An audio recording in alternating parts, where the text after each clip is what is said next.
Hello everybody, my name is Eric Wood, and today we are going to be talking about the movie 1917.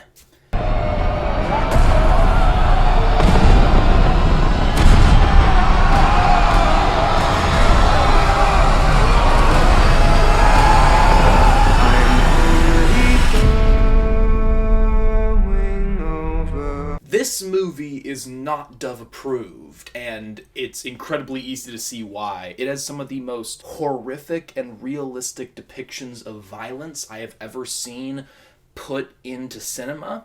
In spite of only a very small handful of characters actually dying on screen, it is some of the most gruesome and heart-wrenching violence I personally have experienced when sitting in a movie theater for an extremely long time. With that said, I still recommend it. The main thrust of the movie is its two main characters, and I don't want to spoil what happens, but basically the relationship between the two get pretty jumbled up early on, and one of them has to deal with heartbreak and brokenness and mourning in the process of still accomplishing a mission. Basically, the story is that these two men need to get across the front lines and prevent a forward attack by the British troops so that they don't lose their entire army to the Germans as a part of a retreat. Now, this is very interesting because the win condition of this movie was the battle not happening.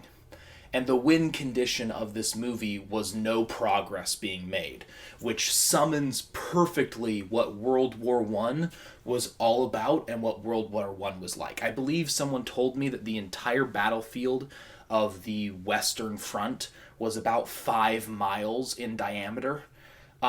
It's just so concentrated. And so if you want to see what 1917 was like emotionally, mentally, physically, spiritually, this is an excellent movie to explore that extremely complicated idea.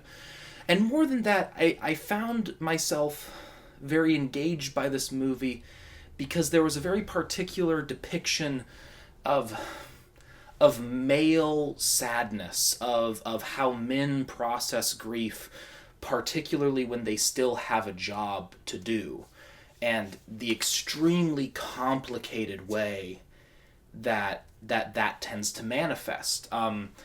There were men who were shot down on screen, and the character had to buckle himself down and keep moving. And I'm told that this is a real story. This is based on a true story, which is just incredible to me, but absolutely believable to me as well. The reason I think people should watch this movie, as many people as possibly can, is World War I is already fading very deeply into the background of human memory, and I see World War II going by that same way.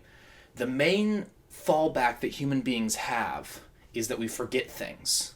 And our main advantage as a species is that we can remember things cross-generationally. And movies are an excellent source to say, hey kids, here's how it actually was. Now, don't bring your actual children to this movie unless you think they can handle it. But kids like me, the 20, 30, 40-year-olds who had no idea what that was like. And so, yeah, if you want to experience that war and figure out what it was like to live in the head of a soldier, I highly, highly recommend this movie if you feel up to that.